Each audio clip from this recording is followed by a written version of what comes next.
I know I'm not going to be able to carry on this type of travel forever. I don't know if I can get it out of my system. However, I'm going to try and do as much as I can while I'm still able.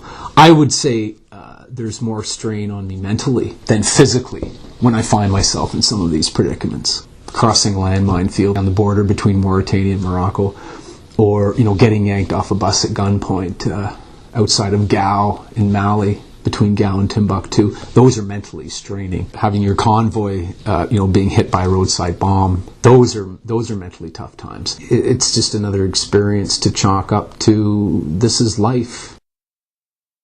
I remember having a conversation with a friend of mine at school once, and he was a bit of a traveler. I was not. And he says, well, one day you should go to Africa. And I said, why on earth would I ever go to Africa? What, so I can walk around a bunch of sand dunes and huts and elephants?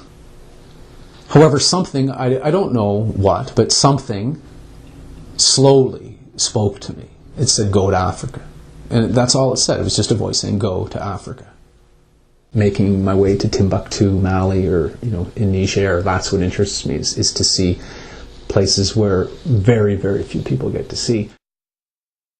Whether it's going deep into uncertain territory in Niger, or whether it's going to Egypt, for all intents and purposes, still during the demonstrations, a lot of it is the common element is the unknown. Timbuktu, mid-northern Mali, mid-northern Niger, they're dangerous places. There's no real government. There are various rebel gangs who, have quasi-control of the area. They act with impunity, and so there's, isolated incidences of tourist kidnappings or tourist killings or roadside bombings and things of that nature. But no matter, I was still going. A lot of people didn't think I thought my trip through when I went to Egypt so close after the revolution. The revolution started on January 25th, 2011.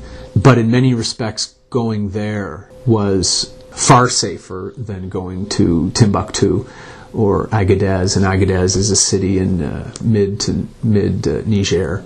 And these are places that are perpetually unstable. And even though Egypt had just kicked their president out and every member of their parliament, and they had no government, and the police force was kicked out and there was no police forces, and the only ruling authority was the military, Cairo, Egypt was still a safer place to be than Agadez, Niger, or other places like that. To find out how a nomad lives in the middle of nowhere, that is the main thing, is to see how the rest of the planet lives. I know how the people live at hotels, but how someone lives and exists flat out in the middle of nowhere, that intrigues me beyond belief. How the majority of the planet exists day to day, that intrigues me. Just like I can't get the desert out of my system, I can't get the quest for new experiences and knowledge about other people across the planet. I can't get that out of my system either.